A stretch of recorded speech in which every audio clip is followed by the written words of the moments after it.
Hema's cooking channel ಕಡೆಯಿಂದ ಎಲ್ರಿಗೂ ನಮಸ್ಕಾರ.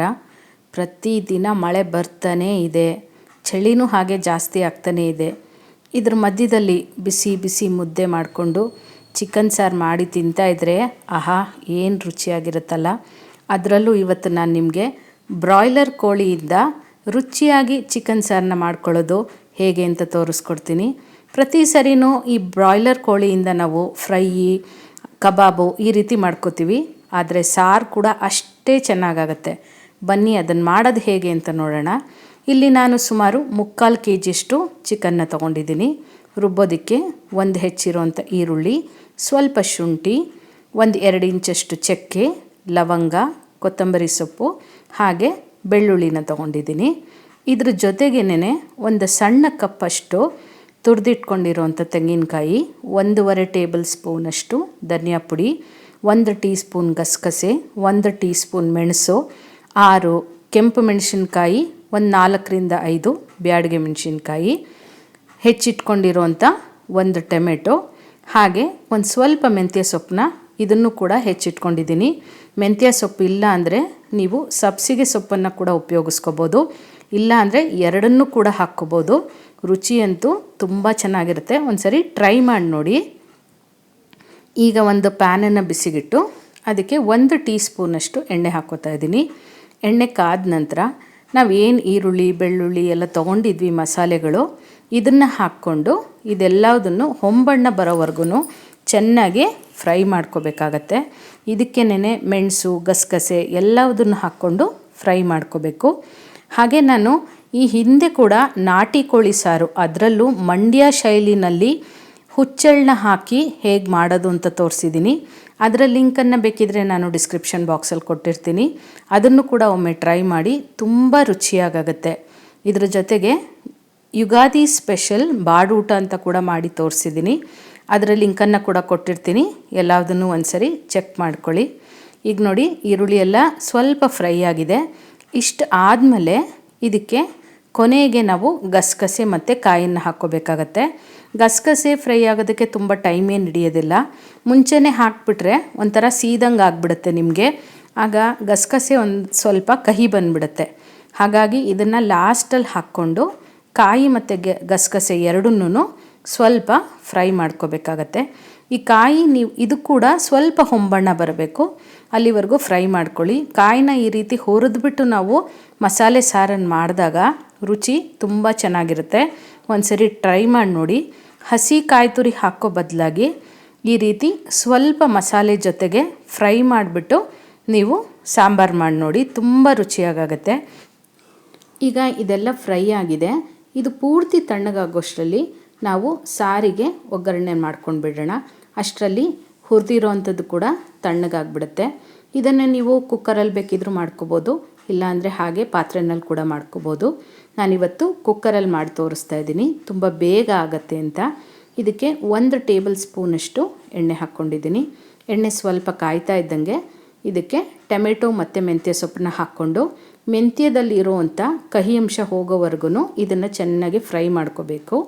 ಇದ್ರ ಜೊತೆಗೆ ಬೇಕಿದ್ರೆ ನೀವು ಈರುಳ್ಳಿನ ಕೂಡ ಸೇರಿಸ್ಕೋಬೋದು, ನಾನಿವತ್ತು ಈರುಳ್ಳಿ ಹಾಕಿಲ್ಲ ಇಲ್ಲಿ.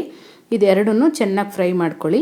ಮತ್ತು ನೀವು ಸಬ್ಸಿಗೆ ಸೊಪ್ಪು ಉಪಯೋಗಿಸೋದಿದ್ದರೆ ಅದನ್ನು ಕೂಡ ಈ ಹಂತದಲ್ಲೇ ಹಾಕ್ಕೊಂಡು ಫ್ರೈ ಮಾಡ್ಕೋಬೇಕು. ಯಾವುದೇ ನಾನ್ ವೆಜ್ ಆದ್ರೂ ಅರಿಶಿನ ಇರಲೇಬೇಕು. 1/4 ಸ್ಪೂನಷ್ಟು ಅರಿಶಿನ ಹಾಕ್ಕೊಂಡು ಇದರೊಟ್ಟಿಗೆ ಆ ಟೊಮೆಟೊ ಸೊಪ್ಪು ಎಲ್ಲ ಸ್ವಲ್ಪ ಮೆತ್ತಗಾಗೋವರೆಗೂ ಇದನ್ನು ಫ್ರೈ ಮಾಡ್ಕೋಬೇಕಾಗತ್ತೆ. ಈಗ ನೋಡಿ ಇದೆಲ್ಲ ಚೆನ್ನಾಗಿ ಫ್ರೈ ಆಗಿದೆ. ಇಷ್ಟು ಆದರೆ ಸಾಕು. ನೀವು ಈ ಮೆಂತ್ಯ ಸೊಪ್ಪನ್ನ ಚೆನ್ನಾಗಿ ಫ್ರೈ ಮಾಡದೆ ಹಿಂದೆನೇ ಚಿಕನ್ನೆಲ್ಲ ಹಾಕ್ಕೊಂಡ್ಬಿಟ್ರೆ ಸ್ವಲ್ಪ ಕಹಿ ಉಳಿದ್ಬಿಡುತ್ತೆ. ಹಾಗಾಗಿ ಮೆಂತ್ಯ ಸೊಪ್ಪನ್ನು ಚೆನ್ನಾಗಿ ಫ್ರೈ ಮಾಡೋದು ತುಂಬಾ ಮುಖ್ಯ. ಈಗ ಇದೆಲ್ಲ ಫ್ರೈ ಆದಮೇಲೆ ಚಿಕನ್ನ ಹಾಕ್ಕೊಳ್ಳೋಣ. ಈ ಚಿಕನ್ ಹಾಕ್ಕೊಂಡು ಚಿಕನ್ನಲ್ಲಿರೋ ನೀರು ಬಿಟ್ಟು ಅದೆಲ್ಲದೂ ಚೆನ್ನಾಗೆ ಫ್ರೈ ಆಗಬೇಕು. ನಂತರನೇ ನಾವು ಉಳಿದ ಪದಾರ್ಥಗಳು ಹಾಕಬೇಕು. ಸಾರು ಒಂದೇ ಅಂತಲ್ಲ, ನೀವು ಯಾವುದೇ ರೀತಿ ಚಿಕನ್ ಐಟಮ್ ಮಾಡಿದ್ರೂ ಕೂಡ ಅದರಲ್ಲಿರೋ ಅಂಥ ನೀರೆಲ್ಲ ಹೋಗೋವರೆಗೂ ನೀವು ಇದನ್ನು ಫ್ರೈ ಮಾಡ್ಕೊಳ್ಳೋದು ತುಂಬ ಮುಖ್ಯ. ಈ ನೀರಿನಂಶ ಹೋಗಬೇಕು ಅಂದರೆ ಇದ್ರ ಜೊತೆಗೇನೆ ನಾವು ರುಚಿಗೆ ತಕ್ಕಷ್ಟು ಉಪ್ಪನ್ನು ಕೂಡ ಹಾಕ್ಕೊಂಡಾಗ, ಉಪ್ಪು ಹಾಕಿದ ತಕ್ಷಣ ಚಿಕನಲ್ಲಿ ಸಾಕಷ್ಟು ನೀರು ಬಿಡುತ್ತೆ. ಆ ನೀರೆಲ್ಲ ಪೂರ್ತಿ ಡ್ರೈ ಆದಮೇಲೆ ಮಿಕ್ಕಿದ ಪದಾರ್ಥಗಳು ಹಾಕಿದಾಗ ನಿಮಗೆ ಚಿಕನ್ನಲ್ಲಿ ಹಸಿ ವಾಸನೆ ಕೂಡ ಇರಲ್ಲ, ಆ ಚಿಕನ್ದು ಒಂಥರ ಸ್ಮೆಲ್ ಇರುತ್ತೆ, ಅದು ಕೂಡ ಇರಲ್ಲ, ಟೇಸ್ಟ್ ಚೆನ್ನಾಗಾಗುತ್ತೆ. ಈಗ ಇದು ಫ್ರೈ ಆಗಕ್ಕೆ ಬಿಡೋಣ. ಇದು ಫ್ರೈ ಆಗೋ ಅಷ್ಟರಲ್ಲಿ ಈ ಕಡೆ ನಾವು ಹುರಿದಿರೋಂಥ ಮಸಾಲೆ ಕೂಡ ತಣ್ಣಗಾಗಿದೆ, ಅದನ್ನು ರುಬ್ಕೊಂಡು ಬಂದುಬಿಡೋಣ. ಈಗ ಇದು ಫ್ರೈ ಆಗಲಿ. ಈಗ ನಾನೊಂದು ಮಿಕ್ಸಿ ಜಾರ್ಗೆ ನಾವೇನೇನು ಹುರಿದಿಟ್ಕೊಂಡಿದ್ವಿ ಇದೆಲ್ಲದನ್ನು ಹಾಕ್ಕೊಂಡು ನುಣ್ಣಗೆ ಗ್ರೈಂಡ್ ಮಾಡ್ಕೊತಾ ಇದ್ದೀನಿ. ಇದರಲ್ಲಿ ನಾನಿನ್ನೂ ಧನಿಯಾ ಪುಡಿ ಮತ್ತು ಕೊತ್ತಂಬರಿ ಸೊಪ್ಪನ್ನ ಸೇರಿಸಿಲ್ಲ, ಇದನ್ನು ಲಾಸ್ಟಲ್ಲಿ ಹಾಕ್ಕೋತೀನಿ. ನೀವು ಧನಿಯಾ ಪುಡಿ ಬದಲಾಗಿ ಧನಿಯಾ ಏನಾದರೂ ಬಳಸಿದರೆ ಮುಂಚೆನೇ ಹಾಕ್ಕೊಂಡು ಫ್ರೈ ಮಾಡ್ಕೋಬೇಕಾಗತ್ತೆ. ಈಗ ನೋಡಿ ರುಬ್ಬಿದ್ದಾಗಿದೆ, ಲಾಸ್ಟಲ್ಲಿ ನಾನು ಧನಿಯಾ ಪುಡಿ ಹಾಕ್ತಾಯಿದ್ದೀನಿ. ಯಾಕಂದರೆ ಧನಿಯಾ ಪುಡಿ ಆಲ್ರೆಡಿ ನುಣ್ಣಗಿರುತ್ತೆ, ತುಂಬ ರುಬ್ಬೋ ಅವಶ್ಯಕತೆ ಕೂಡ ಏನಿರಲ್ಲ. ಹಾಗಾಗಿ ಒಂದು 2 ಸುತ್ತು ಕೊತ್ತಂಬರಿ ಸೊಪ್ಪು ಧನಿಯಾ ಪುಡಿನ ಸೇರಿಸ್ಕೊಂಡು ರುಬ್ಬಿದ್ರೆ ಸಾಕಾಗತ್ತೆ. ಈಗ ಮಸಾಲೆ ಕೂಡ ರೆಡಿ ಆಯಿತು. ಚಿಕನ್ ಏನಾಗಿದೆ ಅಂತ ನೋಡೋಣ. ಈಗ ನೋಡಿ ಚಿಕನ್ನಲ್ಲಿ ನೀರು ಬಿಟ್ಟು ಪೂರ್ತಿ ಇದು ಚೆನ್ನಾಗಿ ಫ್ರೈ ಆಗಿದೆ. ಇಷ್ಟು ಆಗಬೇಕು, ಇಷ್ಟು ಆದ್ರೇ ನಿಮಗೆ ಚಿಕನ್ದು ಒಳ್ಳೆ ಟೇಸ್ಟ್ ಸಿಗೋದು. ಈಗ ಇದಕ್ಕೆ ನಾವೇನು ಮಸಾಲೆ ರುಬ್ಬಿಟ್ಕೊಂಡಿದ್ವಿ ಅದನ್ನು ಹಾಕ್ಕೋಬೇಕಾಗತ್ತೆ. ಮಸಾಲೆ ಹಾಕ್ಕೊಂಡು ಇದೇ ಮಿಕ್ಸಿ ಜಾರ್ಗೆ ಇನ್ನೂ ಒಂದು ಸ್ವಲ್ಪ ನೀರನ್ನು ಹಾಕ್ಕೊಂಡು ಇದಕ್ಕೆ ಸೇರಿಸ್ಕೊಳ್ಳೋಣ. ಯಾವುದೇ ಚಿಕನ್ ಪದಾರ್ಥ ಆಗಲಿ ಅಥವಾ ಏನೇ ಅಡುಗೆ ಮಾಡೋದಿದ್ರೂ ನೀವು ಆದಷ್ಟು ಬಿಸಿ ನೀರನ್ನ ಬಳಸಿದ್ರೆ ರುಚಿ ಚೆನ್ನಾಗಿರುತ್ತೆ. ಈಗ ಈ ಅಡುಗೆ ಎಲ್ಲ ಮಾಡೋವಾಗ ನಾವು ದಿಢೀರಂತ ತಣ್ಣೀರು ಹಾಕ್ಬಿಟ್ರೆ ಆ ಮಾಡಿರೋದೆಲ್ಲ ಒಗ್ಗರಣೆ ಎಲ್ಲ ತಣ್ಣಗಾಗ್ಬಿಡುತ್ತೆ, ಅದು ಮತ್ತೆ ಬಿಸಿ ಆಗೋದಕ್ಕೆ ತುಂಬ ಟೈಮ್ ಹಿಡಿಯುತ್ತೆ, ಮತ್ತು ಅಡುಗೆ ಕೂಡ ಆಗೋದು ಲೇಟ್ ಆಗುತ್ತೆ. ಇದು ಒಂದು ಟಿಪ್ ಅಂತಲೇ ನೀವು ಅಂದ್ಕೋಬೋದು. ಸ್ವಲ್ಪ ಆದಷ್ಟು ಈ ರೀತಿಯೆಲ್ಲ ನೀರುಗಳನ್ನ ನೀವು ಸಾರಿಗೆ ಆಗಲಿ ಫ್ರೈಗೆ ಎಲ್ಲ ಹಾಕೋವಾಗ ಸ್ವಲ್ಪ ಬಿಸಿ ನೀರನ್ನ ಹಾಕಿದಾಗ ತುಂಬಾ ಒಳ್ಳೆಯದು, ರುಚಿನೂ ಚೆನ್ನಾಗಿರುತ್ತೆ, ಅಡುಗೆನೂ ಬೇಗ ಆಗುತ್ತೆ. ಈಗ ನಿಮಗೆ ಸಾರಿನ ಕನ್ಸಿಸ್ಟೆನ್ಸಿ ಹೇಗೆ ಬೇಕೋ ನೋಡ್ಕೊಳ್ಳಿ, ಅದ್ರ ಪ್ರಕಾರ ನೀವು ನೀರನ್ನು ಸೇರಿಸ್ಕೋಬೇಕಾಗತ್ತೆ. ತುಂಬ ತೆಳ್ಳಗೂ ಚೆನ್ನಾಗಿರಲ್ಲ, ಹಾಗೆ ತುಂಬ ಗಟ್ಟಿನೂ ಬೇಡ, ಮೀಡಿಯಮ್ ಹದ ನಿಮಗೆ ಹೇಗೆ ನಿಮ್ಮ ಮನೆಯಲ್ಲಿ ನೀವು ಮಾಡ್ಕೋತಿರೋ ಆ ಹದ ನೋಡಿಕೊಂಡು ನೀವು ನೀರನ್ನು ಬೆರೆಸ್ಕೊಳ್ಳಿ. ಮತ್ತು ಇನ್ನೊಂದೇನೆಂದರೆ ಈ ಬ್ರಾಯ್ಲರ್ ಕೋಳಿ ತುಂಬ ಬೇಗ ಬೆಂದೋಗ್ಬಿಡುತ್ತೆ. ಹಾಗಾಗಿ ನೀವು ಇದನ್ನು ಪಾತ್ರೆಯಲ್ಲಿ ಹಾಗೆ ಕೂಡ ಬೇಯಿಸ್ಕೊಂಡ್ರೂ ಕೂಡ ಒಂದು 10 ನಿಮಿಷದ ಒಳಗಾಗಿ ಇದು ಬೆಂದೋಗ್ಬಿಡುತ್ತೆ. ಇಲ್ಲ ಇನ್ನೂ ಬೇಗ ಆಗಬೇಕು ನಮಗೆ ಅನ್ನೋದಿದ್ದರೆ ಕುಕ್ಕರ್ ಲಿಡ್ನ ಕ್ಲೋಸ್ ಮಾಡಿ ಜಸ್ಟ್ ಒಂದೇ ಒಂದು ವಿಸಿಲ್ಲು, ನೆನಪಿರಲಿ ಒಂದೇ ಒಂದು ಕೂಗಷ್ಟು ನೀವು ಕೂಗಿಸ್ಕೋಬೇಕಾಗತ್ತೆ. ತುಂಬ ಕೂಗಿಸ್ಕೊಂಡ್ರೆ ಚಿಕನ್ನೆಲ್ಲ ಪೂರ್ತಿ ಬೆಂದು ಮೂಳೆ ಎಲ್ಲ ಬಿಟ್ಟುಬಿಡುತ್ತೆ. ಆ ರೀತಿ ಆದಾಗ ನಿಮಗೆ ಸಾರಿನ ಟೇಸ್ಟೇ ಹೊಟ್ಟೋಗ್ಬಿಡುತ್ತೆ. ಈಗ ನೋಡಿ ಇದು ನಾನು ಉಪಯೋಗಿಸ್ತಾ ಇರೋದು ಪ್ರೆಸ್ಟೀಜ್ ಸ್ವಚ್ ಕುಕ್ಕರ್ ಅಂತ. ಇದನ್ನು ನಾನು ಈ ಹಿಂದಿನ ವಿಡಿಯೋದಲ್ಲಿ ಕೂಡ ಅನ್ಬಾಕ್ಸಿಂಗ್ ಮಾಡಿದ್ದೀನಿ.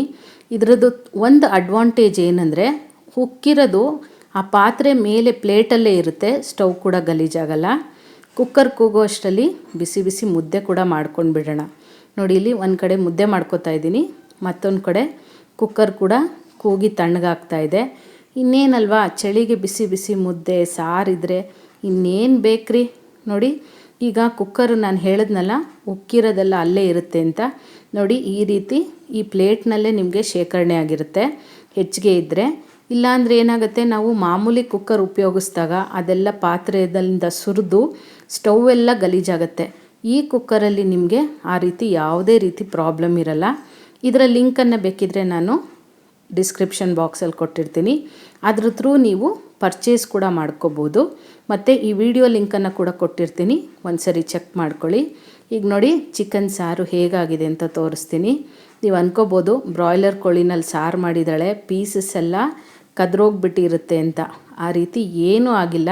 ನೋಡಿ ಚಿಕನ್ ಲೆಗ್ ಪೀಸು ಹೇಗಿದೆ, ಕರೆಕ್ಟಾಗಿ ಬೆಂದಿದೆ. ನಾನು ಒಂದೇ ಒಂದು ಕೂಗು ಅಷ್ಟೇ ಕೂಗಿಸಿರೋದು. ಇಷ್ಟು ಕೂಗಿಸಿದ್ರೆ ನಿಮಗೆ ಚಿಕನ್ನು ಪರ್ಫೆಕ್ಟಾಗಿ ಬೆಂದಿರುತ್ತೆ, ಸಾರು ಕೂಡ ಟೇಸ್ಟಾಗಿ ಆಗಿರುತ್ತೆ. ಇಲ್ಲ ಅಂದರೆ ಒಂದು ರೀತಿ ಮಸಪ್ಪಾದಂಗೆ ಆಗಿಬಿಡುತ್ತೆ ಬಾಯ್ಲರ್ ಕೋಳಿ. ಇದೊಂದು ನೆನಪಲ್ಲಿ ಇಟ್ಕೊಂಡು ನೀವು ಸಾರು ಮಾಡಿದ್ರೆ ನಾಟಿ ಕೋಳಿ ಸಾರು ಕೂಡ ಇದ್ರ ಮುಂದೆ ಏನೂ ಇಲ್ಲ, ಅಷ್ಟು ರುಚಿಯಾಗತ್ತೆ. ಇನ್ನೇನಲ್ವಾ ಮುದ್ದೆ ಇಟ್ಕೊಂಡು ಬ್ಯಾಟಿಂಗ್ ಶುರು ಮಾಡೋದೇ. ಇನ್ನೇನು ನಿಮಗಿವತ್ತಿನ ವಿಡಿಯೋ ಇಷ್ಟ ಆದರೆ ಗೊತ್ತಲ್ಲ, ಒಂದು ಲೈಕ್ ಕೊಟ್ಟು ಕಮೆಂಟ್ ಮಾಡೋದನ್ನು ಕೂಡ ಮರಿಬೇಡಿ. ಹಾಗೆ ನೀವು ಮಾಡಿದಾಗ ಹೇಗೆ ಬಂತು ಅಂತ ನಿಮ್ಮ ಅಭಿಪ್ರಾಯ ತಿಳಿಸೋದನ್ನು ಕೂಡ ಮರಿಬೇಡಿ. ಮತ್ತಷ್ಟು ಈಸಿಯಾದಂಥ ರೆಸಿಪೀಸ್ಗಾಗಿ ಹಾಗೆ ಟಿಪ್ಸ್ಗಾಗಿ ಹೇಮಾಸ್ ಕುಕಿಂಗ್ ಚಾನಲ್ನ ಮರಿದೇ ಸಬ್ಸ್ಕ್ರೈಬ್ ಮಾಡ್ಕೊಳ್ಳಿ. Thank you.